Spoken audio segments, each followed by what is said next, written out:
உழைக்க வேண்டிய வயசு இதுதான் என்று விமானம் ஏறி வந்தோம்.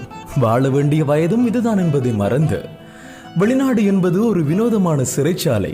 அதில் இருப்பவன் வெளியே வர துடிக்கிறான், வெளியே இருப்பவன் உள்ளே வர துடிக்கிறான். வெளிநாட்டில் சம்பாதிக்கும் குடும்பங்களே, ஆடம்பரத்தை குறைத்துக் கொள்ளுங்கள். நீங்கள் செலவு செய்வது பணம் அல்ல, சம்பாதிப்பவரின் வயதே.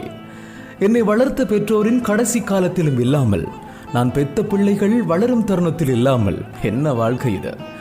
வெளிநாட்டு வாழ்க்கை ஒரு மெழுகுவர்த்தி போலதான். தூரத்தில் இருந்து பார்த்தால் ஒளி மட்டும்தான் தெரியும். அருகில் சென்று பாருங்கள், அவர்கள் உருகி உருகி கண்ணீர் வடிப்பது தெரியும்.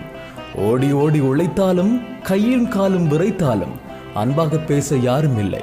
காசு என்பது நிற்கவில்லை, கடன் தொல்லை தீரவில்லை, சொன்னாலும் யாரும் நம்பவில்லை. உழைக்க வேண்டிய வயசு என விமானம் ஏறி வந்து வாழ வேண்டிய வயதை தொலைத்து நிற்பதே இந்த வெளிநாட்டு வாழ்க்கை.